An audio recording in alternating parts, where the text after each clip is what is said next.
Hi, and welcome to this short video of painting a puffin. And puffins are one of my favorite birds. They are the cutest. I'm just going in with a synthetic round brush here. You can see I'm just putting down some black, lamp black. I know that many watercolorists don't use black, and often I don't. But I think here in this case it's totally fine, and I'm not really that much into stuff you're not allowed to. Then I always get a little weird, my husband would say, I think. But let's just call it healthy, stubborn instinct, and let's go with that. You can see this brush has a nice tip. It's a pretty fairly large brush.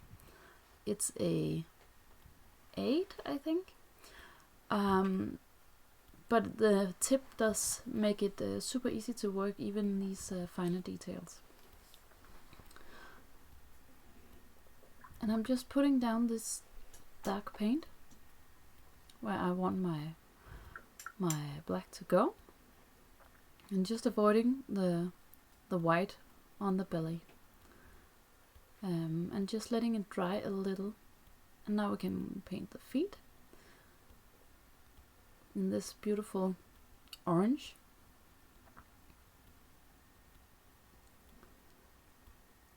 Or yellowish orange. And this is a pretty old video that I'm just putting commentary to now, so I'm not completely sure about the color names. They are Winsor and Newton, but besides from that, I'm not sure. Here, this is important. I'm just going in with clean water to drag some of the color from the feet up to the white on the belly, and I'm doing the same here with the black. And make sure that your paint has dried a little. If it was completely wet, it would just bleed into the entire belly. We don't want that. We want a nice transparent shade here, just to give the white belly some interest, so it's not completely white. I'm doing the same here on the head, and be super careful because it will bleed, of course. You can always be ready with a tissue to dab some of the color that you don't want, but be careful when you're doing this. If you're unsure if the paint is dry, look at the painting from the side and let the light shine in your paint. And if it shines a lot, it's not dry. But if it just doesn't shine, of course, then it's dry. Here I'm going in with a little Payne's gray, and just using clean water again to move it a little around, so we have some nice snow for the puffin to sit on. Just putting a little bit of the Payne's gray in the black mix, so we don't have this completely flat black, but it has some interest as well. And it's a good thing to use a color more places than one in your painting to get some cohesion in and it'll look super nice. Look at how the paint just flows in the water. That is beautiful. The most important thing about painting with watercolor is to just let it do its thing, and that's also the most difficult thing about painting in this medium, because it's about letting go and just trusting the paint to do its thing. in the water.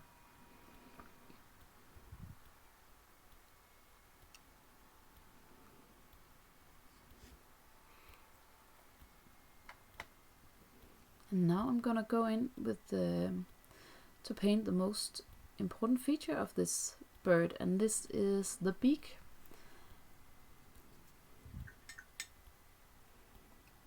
And if you want to see me paint more birds, you can have a Skillshare class on painting birds. And I think there's a link to this class in one of my other videos here on YouTube, with a link for 2 free months on Skillshare. Goodness, so you could check that out, or you could just find me on Skillshare if you are on there already. Here I'm just going in with some red. It's cadmium red. And here I'm being careful not to use too much water, because the moment we use too much water when we are doing these details, it can get super too loose for my taste. I want the beak to be fairly sharp, the beak and the eye, because we want the eyes to go there. So the body and the snow is loose, and the beak and the eye are sharp. And that way we'll try to focus our viewer and get them to look at the important features of the bird. Or, you know, the rest is also important, but the eye and the beak is, I think, where the personality of the bird is, so we want the viewer to look there.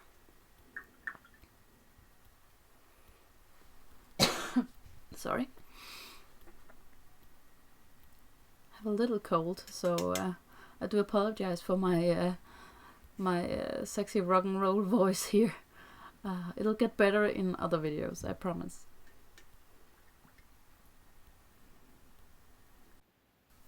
Now I let the painting dry a little, and you can see how the paint has dried up fairly light. So I'm going in, this is a smaller brush, with a second layer. And look how beautiful that dark, that black has blended with the Payne's gray. That's pretty, but I want it darker. And usually in watercolors, I always use more than one layer, because it does dry a lot lighter. It's 10% lighter. So going in with some dark here, some black, and make sure not to cover it all, because your underpainting is beautiful as well. But you can add more texture, and you can add more color depth with a second layer. So I highly recommend you to do that.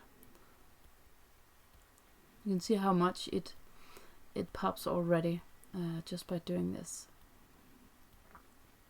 And I'm using these light strokes here to give a sense of feathers. After all, this is a bird. Just using the paint I still have on my brush here to do a little shadows on my feet. Again, it's a good thing to use the same colors several places in the composition, and you'll get a beautiful result.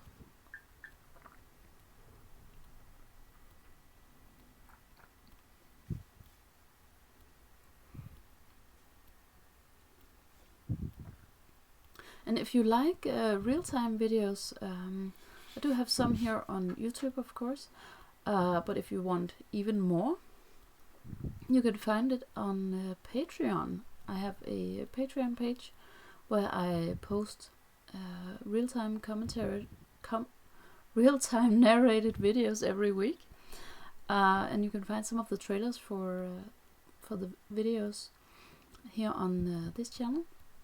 And I'd love to see you there.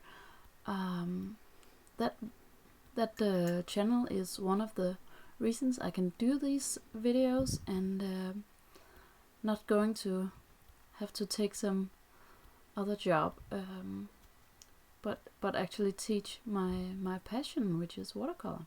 So I hope you will check that out, and go tell your friends, or just, you know, watch some more videos. It's up to you. I love you anyway. You are here. You can see I'm just adding more details to get our puffin to really pop, and gathering courage to go in and create that eye that we really want the viewer to look at, and therefore can be a little scary. And I'm just making sure that it's completely dry. If it's not dry, it could flow, and that would be really annoying. So I'm just being super careful here. And in my Skillshare class on birds, I will go in detail on how to paint eyes.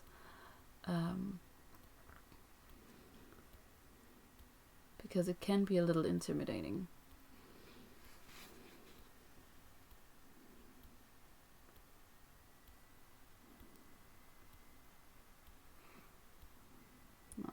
I'm just painting with the tip of my brush here. I like that. That turned out really cool.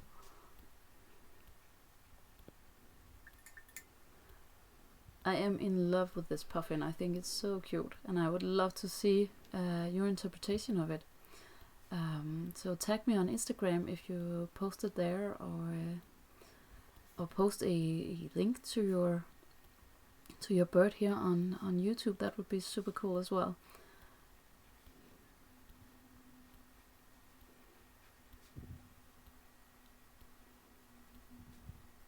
And also I have a hashtag on Instagram that is Camilla Damsbo Art Inspired, so you can use that as well. Then I'll make sure to see it. And now I'm just going to add a little more detail to the beak with a white gel pen. There you go. You could of course just leave out some white space, but I think this is a good shortcut to adding whites in your watercolor. And I can just add a little more here for a texture. I think that looks really cool.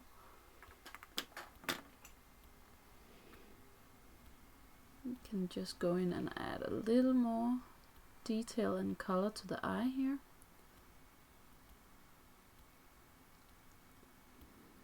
After I made sure that this dark portion was dry.